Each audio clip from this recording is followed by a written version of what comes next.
Ikaw ba? Alam mo ba yung 3 months rule? 2 years kayong magjowa, 3 years, 5 years, tapos naghiwalay kayo. Ikaw naman malandi ka. Hindi pa umabot ng 3 months rule, 1 week, 1 month pa lang nagjowa ka na. Oh shit! Oh shit!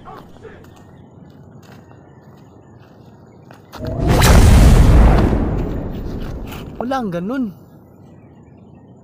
Respect ba? Respect? Saan yung respeto dyan? Ha? Saan yung respeto dyan?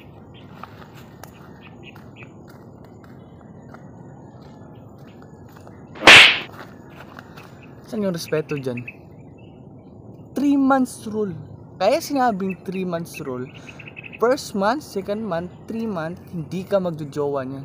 Pero anong ginawa mo? Ha? Wala palang 1 month, nagjowa ka na? Kasi gusto mo mapaselos yung ex mo?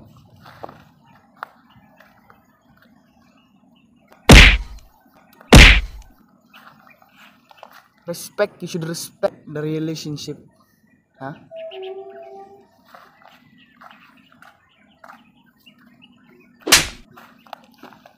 Yan yung mahirap sa'yo eh.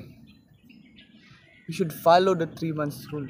Kaya nga sinabing 3 months rule kasi pag hiwalay nyo, hindi ka magjojowa ng 3 buwan. Katapos ng 3 months rule, magjowa ka kahit 7.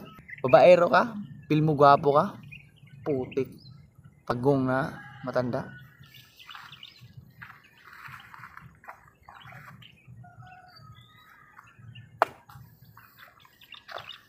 Three months rule ha, 3 months rule. Hiwalay mo pa lang sa jowa mo, nag-break kayo, wala pang umabot ng 3 months, nagjowa ka na. Ha? Ha? Ha? Hmm? Ha? Ha?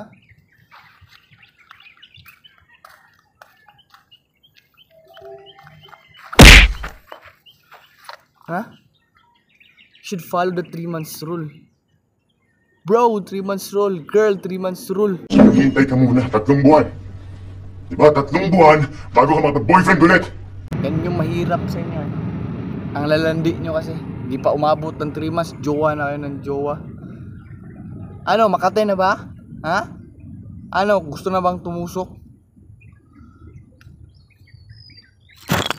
3 months rule kayo? Hindi kayo nagpa-follow?